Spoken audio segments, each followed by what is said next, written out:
2019. Halo semuanya, perkenalkan nama saya Elina Agustin dari Prodi Teknologi Pulp dan Kertas, Fakultas Teknik Angkatan 2019. Halo guys, perkenalkan nama saya Tia Burisya. Saya berasal dari Fakultas Teknik Prodi Teknologi Pulp dan Kertas, kelas A, Universitas. Terima kasih.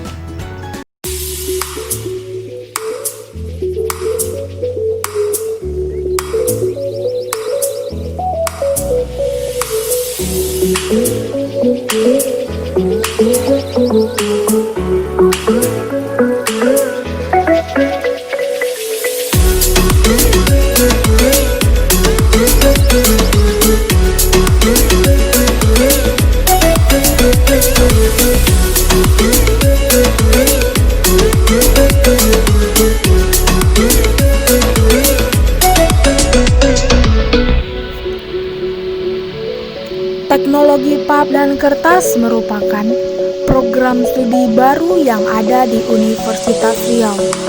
Program studi ini berada dalam naungan Fakultas Teknik, jurusan Teknik Kimia.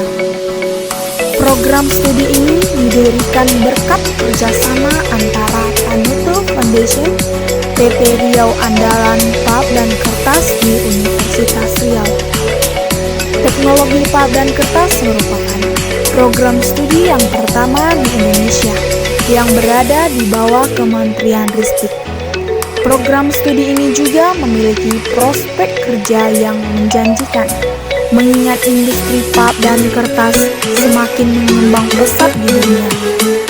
Program studi teknologi pulp juga memiliki fasilitas yang sangat lengkap, yaitu terdiri dari 6 ruang kelas, 7 laboratorium, dan 2 ruang pertemuan, sehingga mahasiswa bisa melakukan pembelajaran dengan baik. Program studi ini juga menyediakan beasiswa bagi mahasiswa yang berprestasi.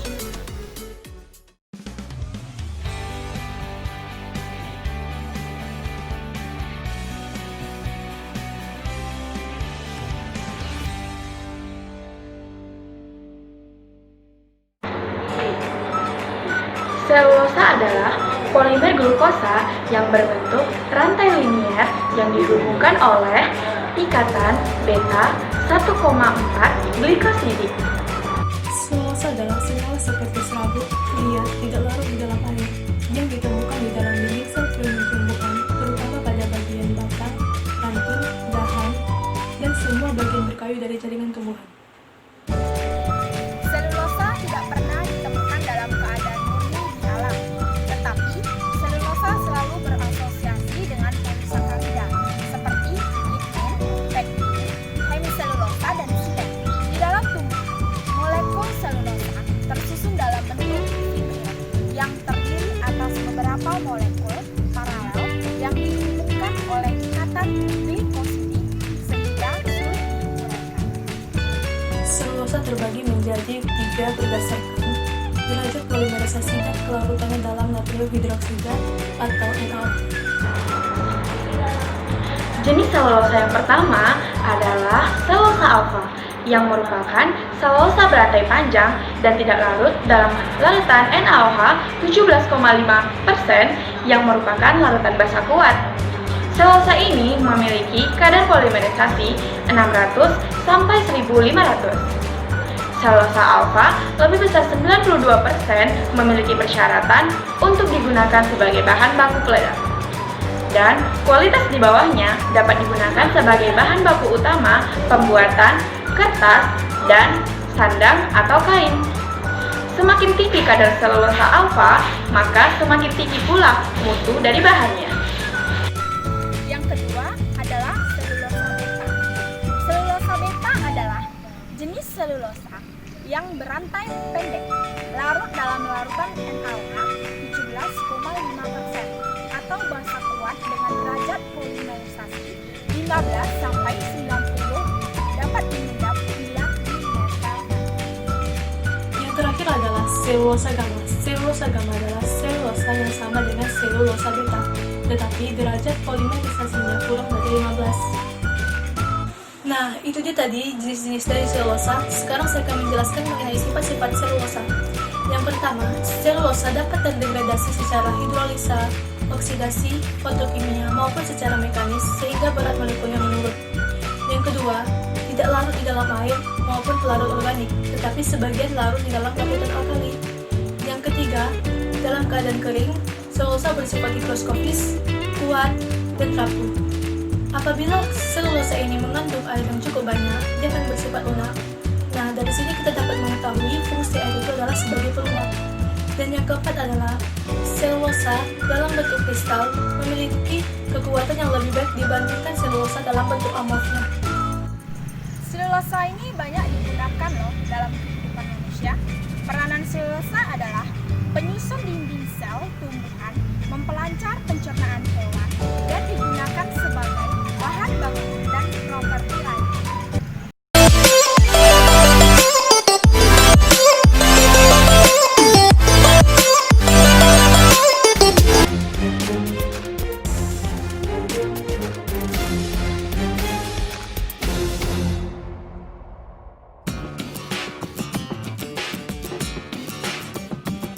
Idaho forests play an important role in the making of paper. And at Clearwater Paper in Lewiston, Idaho, wood chips, sawdust, bark, and other small pieces are ingredients for paper and electricity. Did you know that Clearwater Paper is often the number 2 customer for many area sawmills, making sawmill residuals a valuable product? Did you also know that Clearwater Paper's mill at Lewiston accounts for half of all forest product sales in Idaho?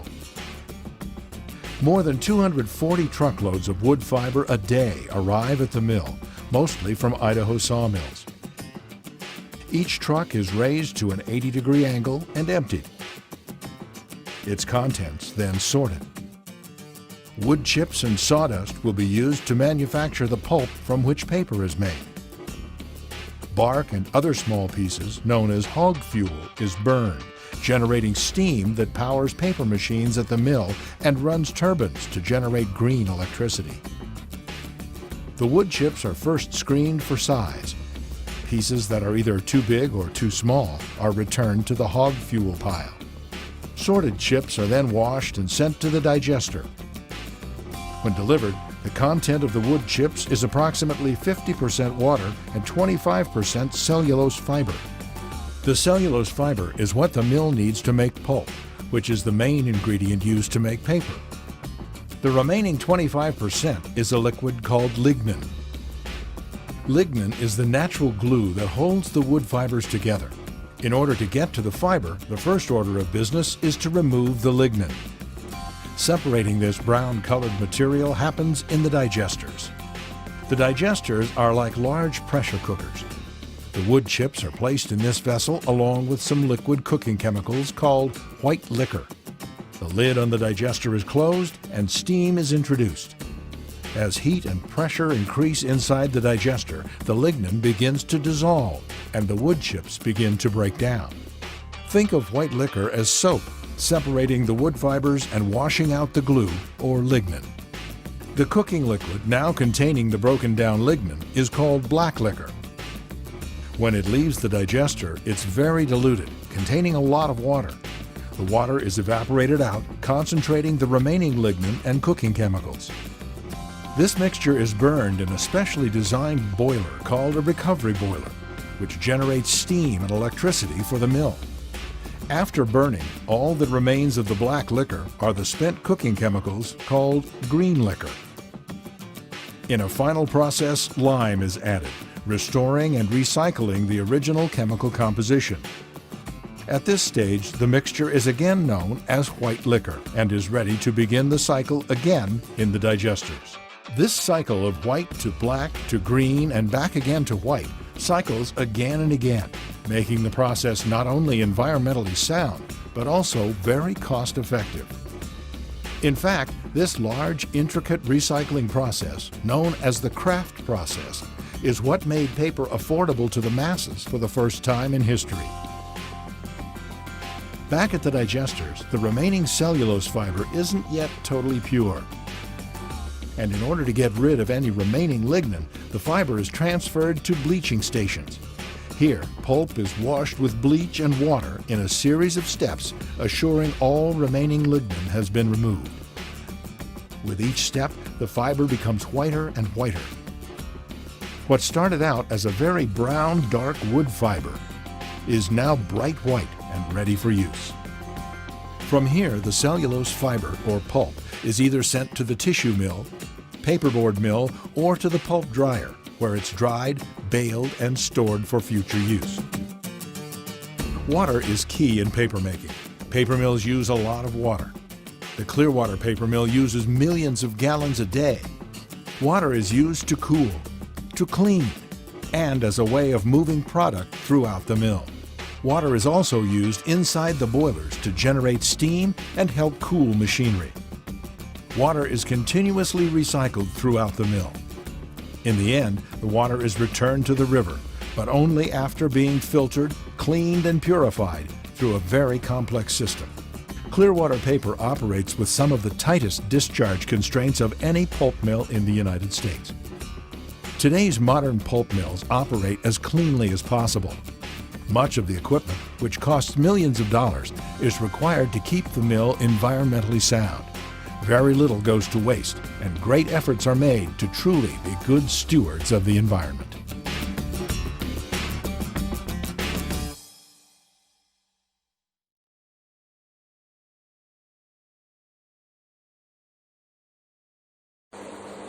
Dissolving pulp adalah pulp kayu yang diputihkan atau serat kapas yang memiliki kandungan selulosa tinggi sebesar lebih dari 90% dan memiliki sifat khusus termasuk tingkat kecerahan yang tinggi dan distribusi berat molekul yang seragam. Pulp secara kimia bertujuan untuk memisahkan lignin dan bahan baku melalui delignifikasi atau penghilangan lignin tanpa mendegradasi karbohidratnya. Proses delignifikasi ini dilakukan untuk melarutkan lignin dan sebagian hemiselulosa dengan merendam bahan lignoselulosa di dalam larutan. Ada proses metode pembuatan pulp yang merupakan proses pemisahan selulosa dari senyawa pengikatnya, terutama lignin, yaitu secara mekanik, kimia, dan kimia. Pada proses secara kimia dan beberapa cara bergantung dari larutan pemasak yang digunakan, yaitu proses sulfit, sulfat, dan nitrat, asam nitrat, soda, dan soda klor. Yang pertama adalah digester area, yaitu proses pemasakan untuk memisahkan lignin dari chips untuk mendapatkan selulosa murni. Pada dissolving pulp, hemiselulosa juga ikut dipisahkan dari selulosa.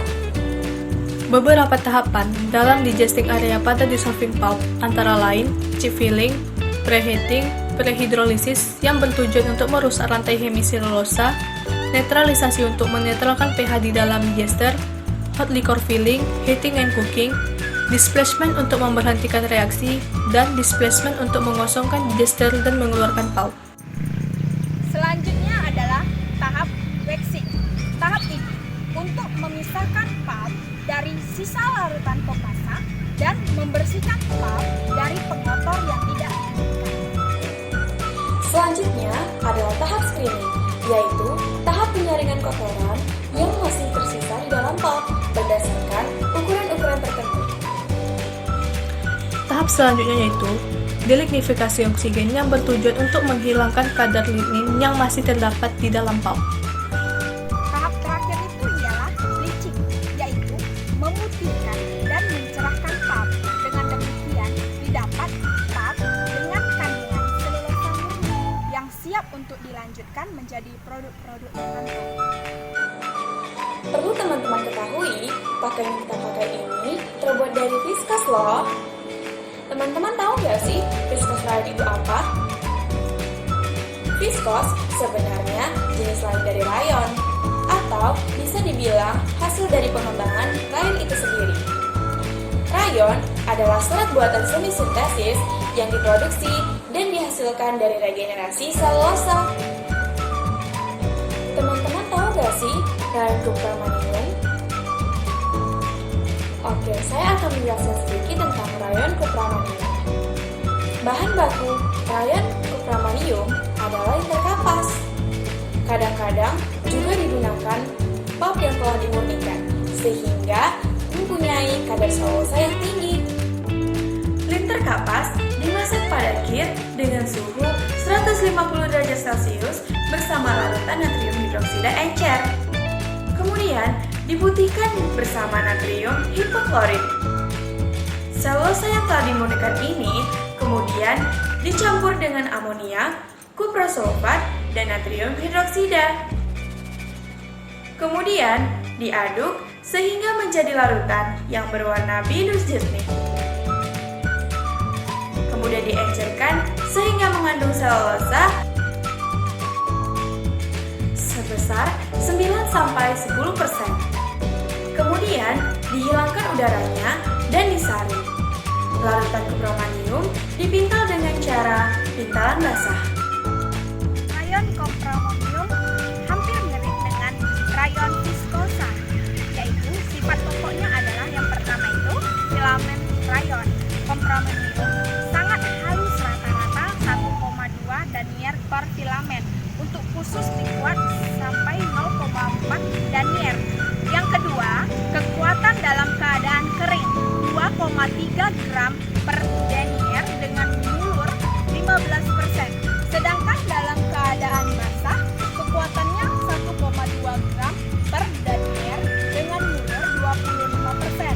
Yang ketiga itu moisture content-nya 11%. Rayon ini banyak digunakan untuk bahan pakaian wanita, seperti kaos kaki wanita dan pakaian. Kain wanita yang dibuat dengan benang rayon kompromonium banyak didagangkan dengan nama bumper rayon.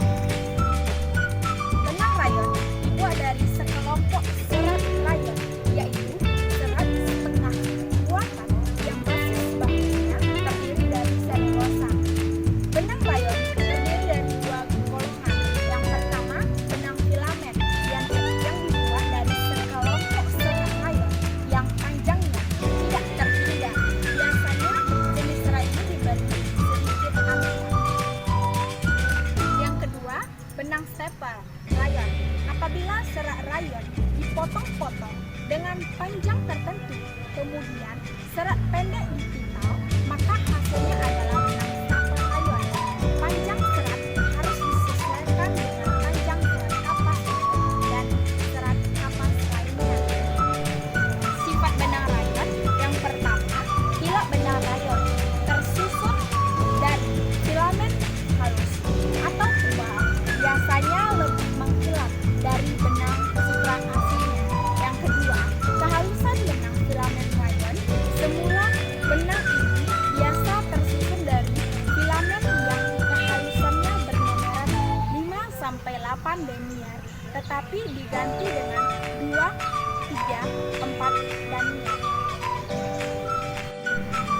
Yang ketiga, kekuatan dan mulur. Pada kondisi atmosfer yang normal, kekuatan rayon yang baik berkisar 1,5 sampai 2 gram per denier.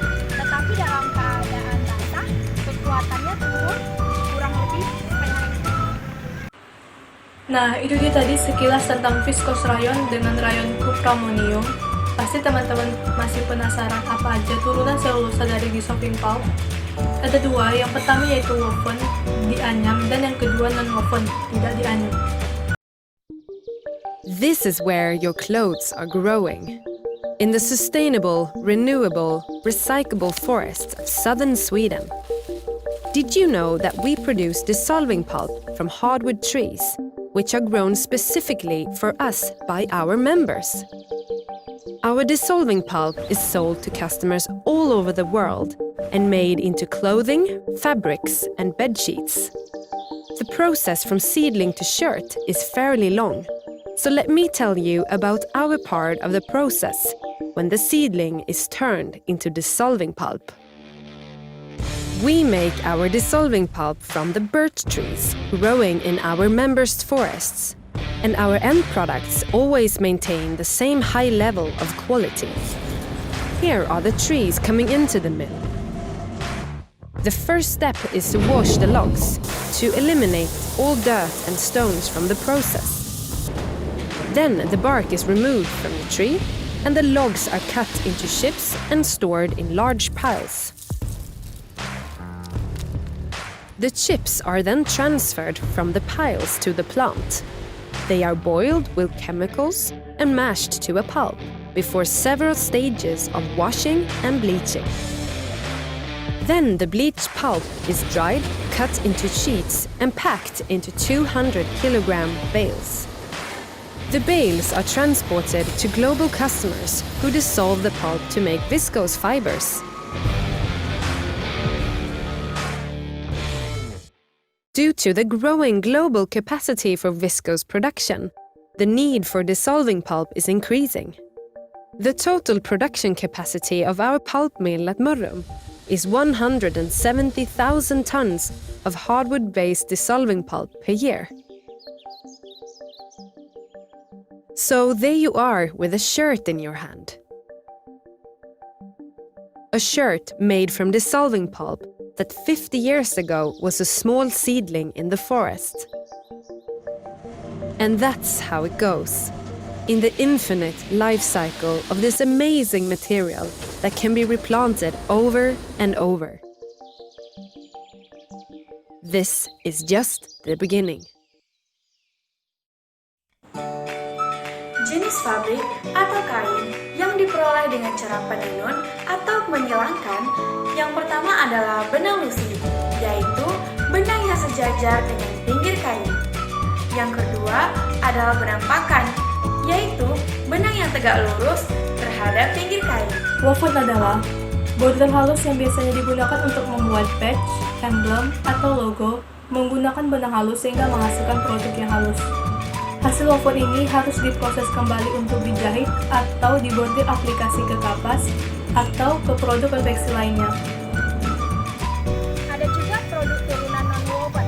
Non-woven adalah serat tekstil yang tersusun dari teknik tertentu.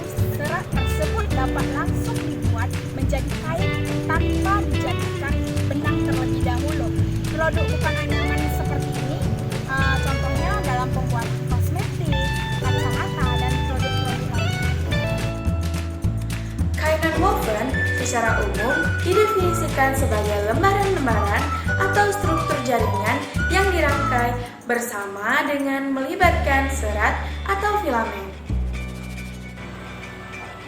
Secara mekanis termal atau kimia, merupakan lembaran berpori atau berlumbai yang dibuat langsung dari serat yang terpisah, plastik cair, atau film plastik.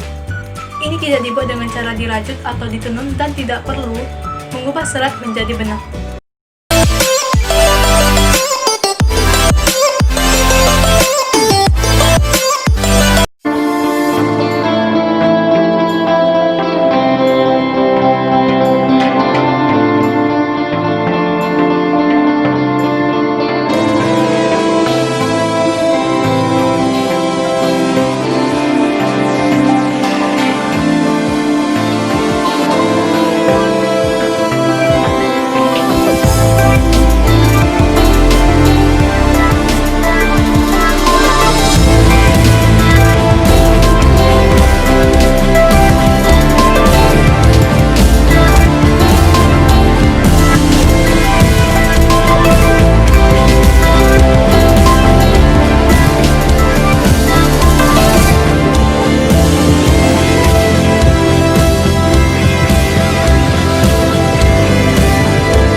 yang sangat kuat dan juga dapat disimpulkan beberapa hal, yaitu selulosa memiliki peranan yang sangat penting dalam industri tekstil, terutama dalam pembuatan kertas, pulp, dan benang. Kemudian, dalam pembuatan kertas, kita menggunakan selulosa dan hemiselulosa, sedangkan pembuatan viskos menggunakan selulosa murni. Selain digunakan dalam bahan baku pembuatan tekstil, viskos juga digunakan untuk pembuatan kacamata, kosmetik, dan lain-lain. Wow, bagus kan materi barusan? Gimana? Kalau menurut kalian bagus, komen di bawah ya. Oh iya, mau tahu keseruan prodi kami? Yuk gabung di Prodi Teknologi Pulp dan Kertas Universitas Riau. Jangan pernah ragu untuk melangkah ke depan. Tetap semangat! Nah, untuk kalian, stay at home, stay safety, dan stay healthy. Untuk kebaikan kita semua. Bye guys!